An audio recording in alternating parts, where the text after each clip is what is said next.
eu vou começar convidando ele, que é o Dr. Bruno Andraus, que é médico psiquiatra. Pode chegar mais, vem para cá, doutora. Tudo bem? Tudo bom? Tudo jóia? Boa noite. Thiago. Bem-vindo, muito obrigado, viu? Obrigado mesmo. Fique à vontade. Eu pelo convite. Imagina, eu que agradeço. E agora eu vou chamar ela, a doutora Ana, que está com a gente toda sexta-feira, ela aqui ajudando a gente, tratando da nossa mente. Chega mais, doutora Ana Lopes. Vem para cá. Obrigada mais uma vez. Obrigado eu. Fica à vontade, viu, Ana? Vamos começar o nosso bate-papo por aqui nessa sexta-feira. Eu já quero começar perguntando o seguinte: qual a diferença do psiquiatra e o psicólogo? Para o pessoal de casa entender, né? Conseguir, porque muita gente acha que o psicólogo pode fazer o trabalho do psiquiatra, o psiquiatra faz o trabalho do psicólogo. Qual a diferença? Posso responder, Ana? Pode. Fique à vontade. Você pode complementar depois, agradeceria muito. Então é o seguinte, Thiago, são dois profissionais diferentes. Sim. O psiquiatra, ele é o profissional médico, então ele é alguém que estudou medicina e ele fez a sua especialização, que é mais conhecida no nosso meio médico como residência médica, em psiquiatria. Então, o trabalho desse profissional vai ser diagnosticar, né, qualquer tipo de transtorno ou desordem mental através das nossas avaliações, das nossas consultas, né? E fazer o tratamento mais indicado. Um dos tratamentos que é preconizado, né, nos nossos manuais diagnósticos é o tratamento não farmacológico.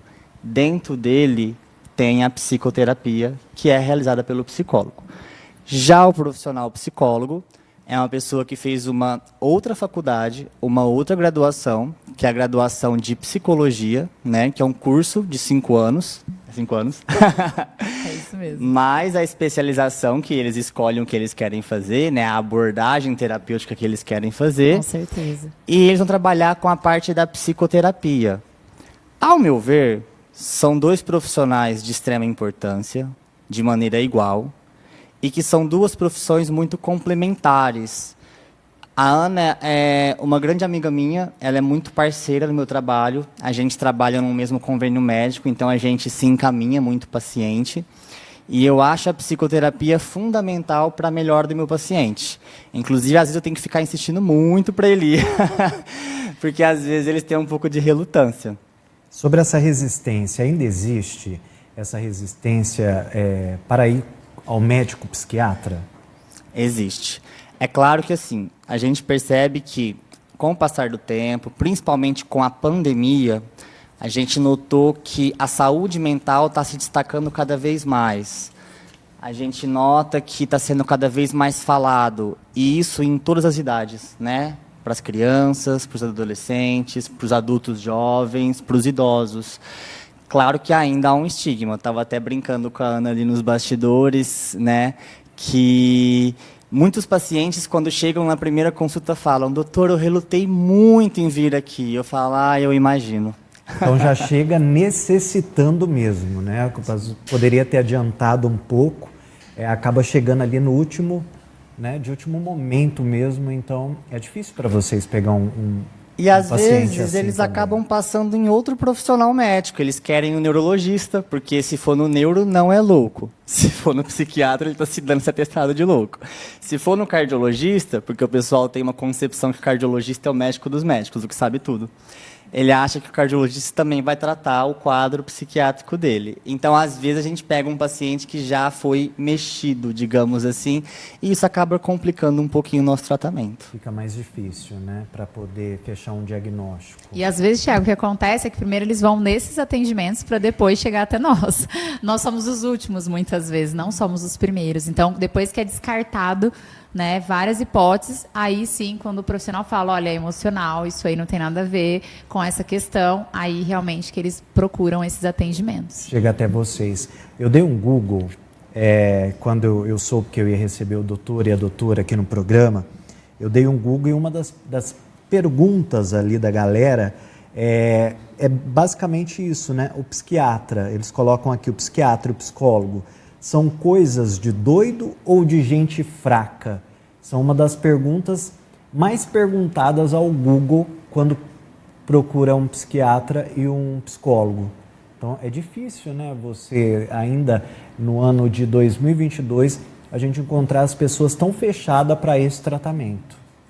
O estigma é muito grande em relação a isso, né, Tiago? Até porque existe ainda esse preconceito das pessoas em relação ao tratamento psicológico e psiquiátrico. Muitas pessoas, elas nem falam a respeito disso com, às vezes, até familiares. Não abrem exatamente que fazem os tratamentos, né? Não contam que tem algum transtorno, algo do tipo. Evitam mostrar que precisam de alguma medicação. Então, ainda eles têm um certo receio, uma certa vergonha, disposição em relação a isso, sabe? Então, muitos deles, a gente percebe que nem a família sabe exatamente que está em tratamento. Então, ainda tem, sim, esse preconceito em você precisar de um psicólogo ou um psiquiatra, você é louco, ou você realmente é fraco. Mas o quanto que eles têm que ter muita coragem para assumir, reconhecer que precisam realmente de ajuda e buscar ajuda. Todas as vezes que algum paciente me procura para atendimento, a primeira coisa que eu faço é parabenizar eles por estar tomando essa iniciativa. Isso em todos os contatos, quando me procura, eu falo parabéns por você estar buscando ajuda, porque isso é o caminho, né? Eu falo para eles, o importante seja reconhecer, você está buscando ajuda, então parabéns por ter tomado essa iniciativa, porque às vezes demorou muito tempo para essa pessoa realmente conseguir buscar ajuda, então a gente nota bastante isso. Vou dizer que é aos meus olhos. Aos meus olhos, eu acho que todas as pessoas deveriam ter pelo menos uma terapia, uma vez na semana ou a cada 15 em 15 dias, que eu acho que faz toda a diferença para a gente poder se avaliar, se enxergar em algumas decisões. Eu acho que isso ia ajudar muito, né? Eu acho que feliz de quem pode ter, pelo menos a cada 15 dias, um contato com um profissional da saúde mental. Outra pergunta também que eu dei um Google lá, e que o pessoal sempre pergunta, para a gente fazer bem no popular aqui a nossa entrevista, o psiquiatra, ele sempre passa remédio? Isso é fato? É mito? Como que é, doutor? Então é assim, a gente tem pacientes que têm uma procura pelo médico psiquiatra já com o intuito e o imediatismo de ter uma medicação. Eu falo isso muito para a Ana. Verdade. Isso me incomoda muito, porque a nossa população está cada vez mais imediatista. Eles querem um remédio para resolver na hora. E tem as pessoas que têm a relutância de tomar qualquer tipo de medicação, que chega lá e fala, não vou tomar remédio. Eu falo, calma, vamos entender o que está acontecendo. Então, não. É claro que o profissional médico psiquiatra, ele até pode fazer uma especialização em alguma abordagem psicoterapêutica e até pode fazer 1 ano a mais de residência para trabalhar como psicoterapeuta. Eu, particularmente, tenho a minha opinião pessoal de que mesmo que nós psiquiatras, fizemos algum curso desse, não estaremos habilitados como um psicólogo que estudou 5 anos mais especialização para poder fazer a psicoterapia. Então, a gente pode, em tese, fazer a parte da psicoterapia ou encaminhar para a psicoterapia. Eu sou um médico psiquiatra que acredito que se o paciente não tem indicação de uso de medicação, eu não vou prescrever uma medicação. Eu vou encaminhá-lo para a psicoterapia, que é um tratamento não farmacológico, para que ele inicie esse tratamento e eu vou pedir alguns retornos para reavaliá-lo e, caso surja a necessidade de medicação, a gente prescrever medicação. Mas, claro, que entre o psicólogo e o psiquiatra, a única pessoa que pode medicar é o psiquiatra. Doutor, e todos os remédios psiquiatras, eles são viciantes?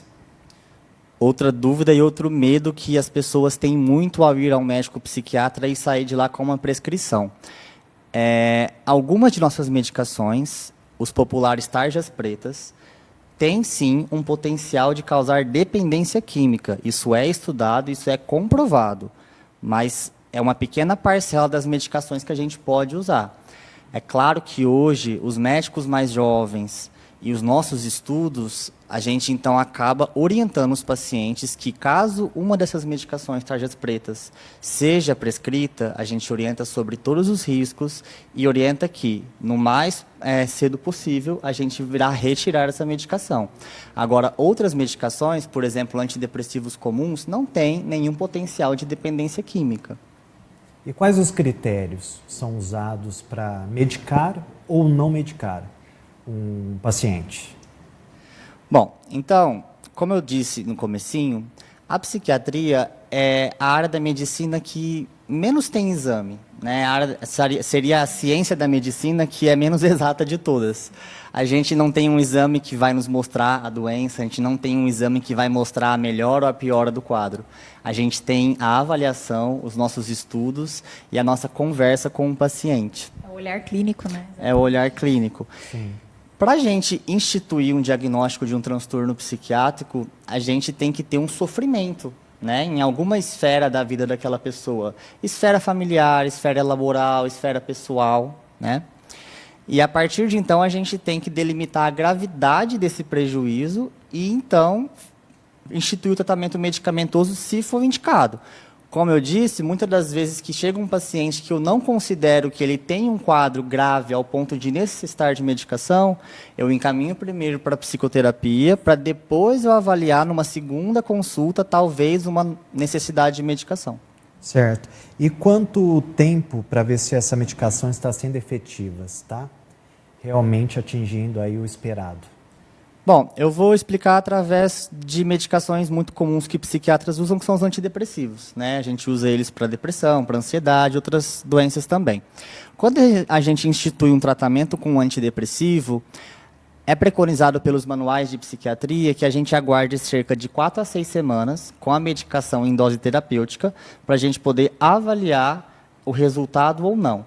Por isso que a gente sempre tem a mesma missa para o paciente. Fala, olha, eu vou iniciar a medicação, a gente vai ter que aguardar cerca de 10 a 14 dias, que é uma fase de adaptação do corpo àquela substância, e a gente só vai conseguir realmente avaliar resultados dentro de 4 a 6 semanas. Antes disso é impossível. E quando o remédio a gente percebe que ele não está fazendo bem, como que eu faço? Porque muitas das vezes você toma um medicamento e ele te dá um efeito contrário muitas das vezes. Aí, com quanto tempo isso, senhor? Já retira ali na hora ou não? Já tem uma nova prescrição? Como que é feito?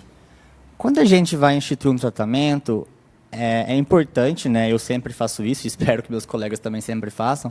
É importante que a gente sempre explique a possibilidade do surgimento dos efeitos colaterais e de quais são os efeitos colaterais que podem surgir.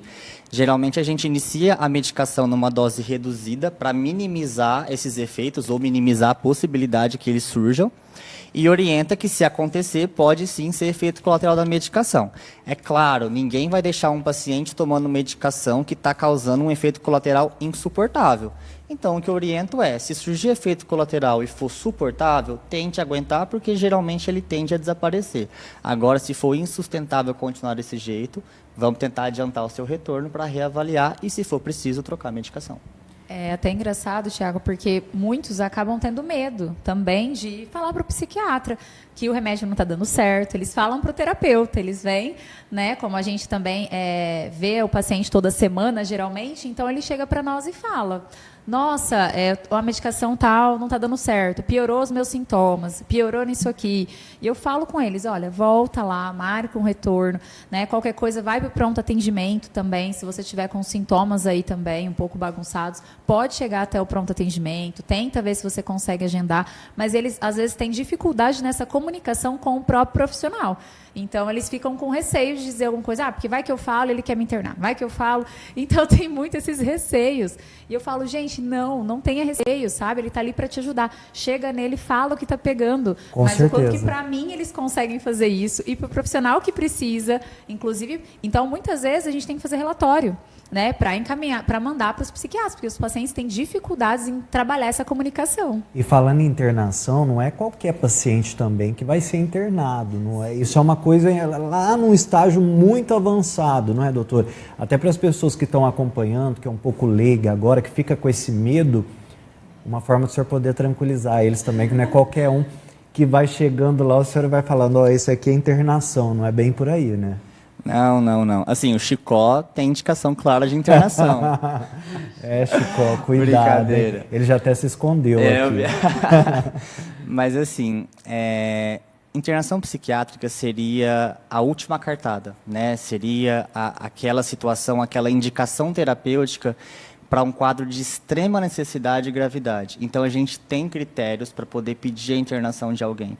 Geralmente, quando a pessoa está numa situação de alto risco para si ou para terceiros, né? Então, às vezes, num quadro depressivo muito grave, com muita ideação suicida.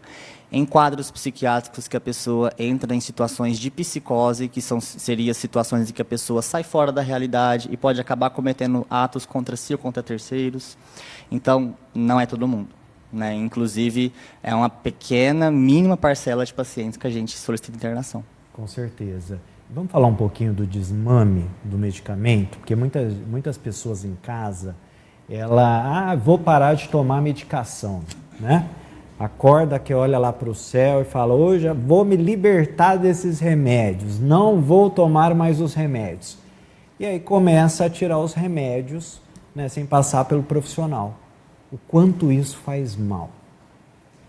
Eu falo que se eu ganhasse R$1 por cada paciente que vem em consulta e fala, eu estava bem, mas aí eu resolvi parar o remédio agora eu tomava, eu não precisava fazer consulta, porque era só ganhar o dinheiro desses pacientes, porque é muita gente. Então é assim, quando a gente institui um tratamento medicamentoso, geralmente esses pacientes não toleram que a medicação seja retirada de imediato. Então realmente tem que haver um desmame gradual das medicações. Outro problema, o paciente que iniciou um tratamento e que, depois de um curto período, sentiu que está bem, aquela é uma falsa sensação de melhora. Se você retirar a medicação naquele ponto, a chance de você regredir de uma vez é muito grande. Eu brinco para o paciente, olha, a gente acabou de tirar o pé da lama. Se a gente desequilibrar, vai cair e enfiar o pé de novo na lama. Então, quando a gente vai fazer o desmame, a gente tem que chegar a uma prescrição médica em uma ou mais medicações, nas dosagens necessárias, que façam com que aquele quadro, seja ele depressivo, ansioso, seja resolvido por completo. A partir desse ponto, a gente entra na fase de manutenção do tratamento. A gente deixa cerca de 6 meses a 1 ano, aquela prescrição que resolveu, e reavalia se o paciente persistir bem, aí a gente vai retirando aos pouquinhos até dar alta do paciente. Então, nenhum psiquiatra tem a intenção de que o paciente pise lá e nunca mais saia. A gente sempre tenta deixar um tratamento com começo, meio e fim. Com certeza. Quero agradecer aqui ao Bruno, né, o Dr. Bruno, por trazer tanta informação para a gente nessa sexta-feira. Muito obrigado e fica aí o convite para voltar mais vezes também aqui junto com a doutora Ana. E agradecer também a doutora Ana, que está sempre com a gente todas as sextas-feiras aqui, ajudando a gente aqui com a nossa saúde mental. Obrigado a vocês. Obrigado, Thiago. Boa sexta-feira a todos os telespectadores. Muito obrigado pelo convite. Volte sempre, tá bom? Foi muito bom esse bate-papo. Obrigada, Thiago. Até sexta que vem. Até sexta. É isso aí. Quero agradecer a você pelo carinho, pela audiência. Que programa, hein? Foi show demais. A gente se encontra na próxima quarta-feira, às 8 horas da noite. Tchau, gente. Tchau, tchau.